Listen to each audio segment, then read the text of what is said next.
Hello learners and welcome to this module.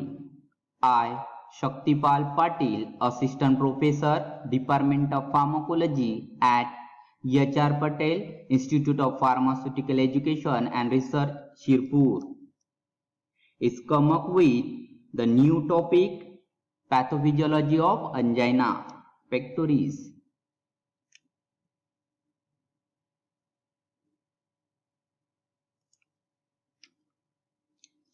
So, today's learning outcomes.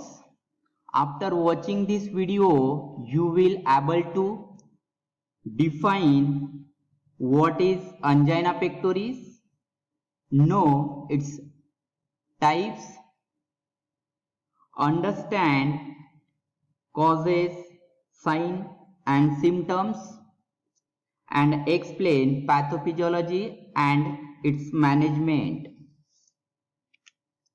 Now we see what is angina pectoris. Angina pectoris is a sudden attack of pain, tightness or discomfort in the chest that occurs when an area of heart muscle received less blood oxygen than usual. That is the oxygen demand. The pain often also spread to the shoulders, arms, jaw, neck and back. It's usually happen when one or more arteries supplying the heart become hardened and narrow. But this angina pectoris is not a disease. It is the symptom of underlying heart problem, usually coronary artery disease. Now we see types of angina pectoris. There are three types of angina pectoris: stable angina, unstable angina and variant angina. See one by one in detail. First, stable angina occurs when the heart is working harder than the usual. For example, exercise. It has a regular patterns which can be reversed by rest and medications. It is chronic and happen over months or even years. Then second, unstable angina, that is also known as a scredendo. It can occur when at rest, less common and more serious. It does not follow a regular pattern. Rest and medications do not relieve it. A signal a future heart attack within a short time. Then the third, variant angina. It is also known as a Prinzmetal's or microvascular. It is a very rare, very rarely and can occur at rest without any underlying coronary artery disease.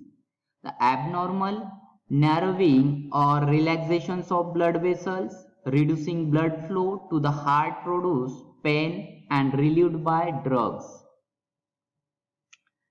Now see reflection spot, that is, what do you think about the symptoms of angina pectoris? Stop your video and think. Okay, I think you got your answer. Now play the video. Next, that is the symptoms.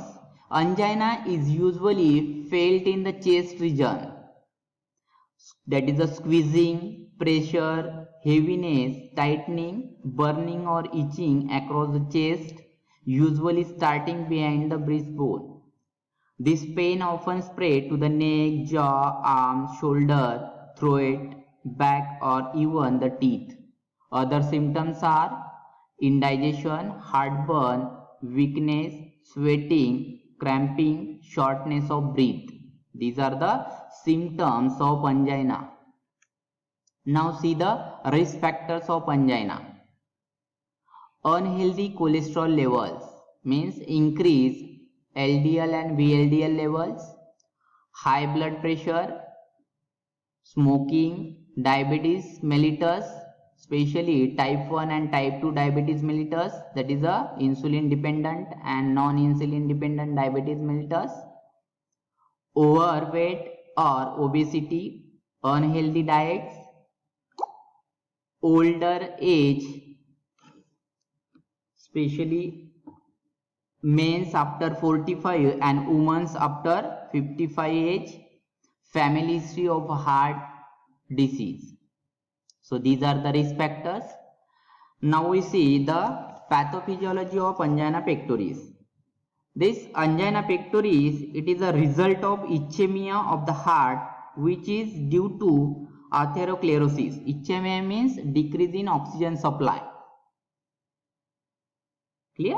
So the angina pectoris is the result of ischemia of the heart which is due to atherosclerosis, thrombosis, platelet blood formations of the coronary artery which restrict the blood flow of a myocardium.